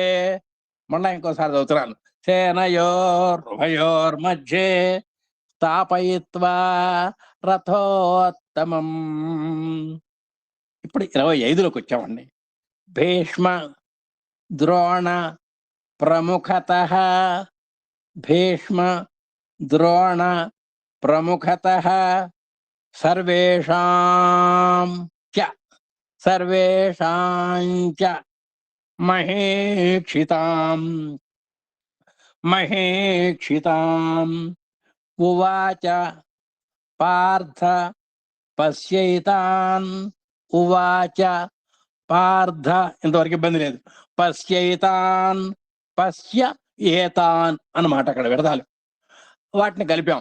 పశ్యైతాన్ సమవేతాన్ కురూనితి, కురూన్ ప్లస్ ఇతి అని ఉంటుంది అన్నమాట అక్కడ. ఆ రెండింటిని కలిపితే కురూనితి అంటే రెండే రెండు మెడకోలు. అవి కూడా పెద్ద మనకు అవగాహన కాక్కర్లా. పశ్యైతాన్ కురూనితి చూడండి. భీష్మద్రోణ ప్రముఖతః, ఆ పదాలు జాగ్రత్తగా గమనించుకోవాలి. భీష్మద్రోణ ప్రముఖతః సర్వేషాం చ మహేక్షితాం ఉవాచ పార్థ పశ్యైతాన్ సమవేతాన్ కురూనితి. బాగుంది. 26లోకి వచ్చామండి. తత్రా పశ్యత్ స్థితాన్ పార్థః పితॄనధ పితామహాన్ ఆచార్యాన్ మాతులాన్ భ్రాతॄన్ పుత్రాన్ పౌత్రాన్ సఖీంస్తథా. సో తత్ర అపశ్యత్, ఇక్కడ రెండు పదాలు ఉన్నాయండి. తత్ర అపశ్యత్ అన్నమాట.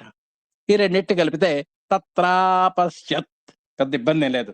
స్థితాన్ ఇబ్బంది లేదు. పార్థ ఏం సమస్య లేదు. పితృనథ, పితృన్ ప్లస్ అథ అన్నమాట. పితృనథ పితామహాన్ ఆచార్యాన్ మాతులాన్ భ్రాతॄన్ పుత్రాన్ పౌత్రాన్ సఖీన్ తథా. సఖీంస్తథ అయిపోయింది అనమాట. ఇక్కడ కూడా సఖీనే అయితే ఆ పక్కనే ఆ తథ రావటంలో కొంచెం మార్పు చెంది సఖీంస్తథ. అసలు ఈకారం పలకటమే కష్టం. ఈకారం తర్వాత వచ్చేటువంటి సున్నాను పలకటం ఇంకా కష్టం.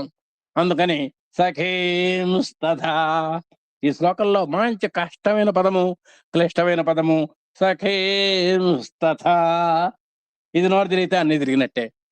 తత్రాపశ్య స్థితాన్ పార్థః పితॄనథ పితామహాన్ ఆచార్యాన్ మాతులాన్ భ్రాతॄన్ పుత్రాన్ పౌత్రాన్ సఖేంస్తథా. సఖేంస్తథా అది చదువుకోవాలండి.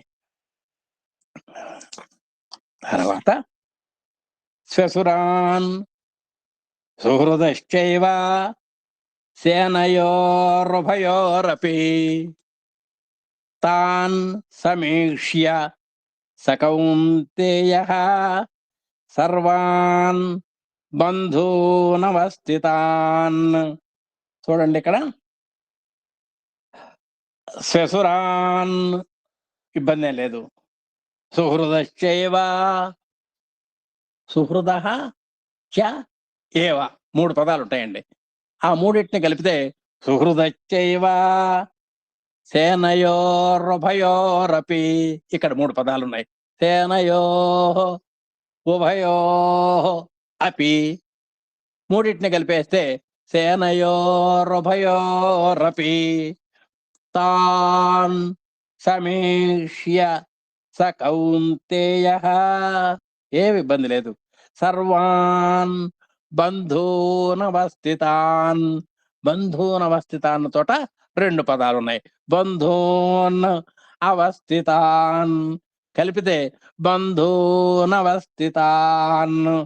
ఇప్పుడు మనం పుత్రాన్ శ్వశురాన్ సుహృదశ్చైవ సేనయోరుభయోరపి తాన్ సమీక్ష్య స కౌంతేయః సర్వాన్ బంధూనవస్థితాన్.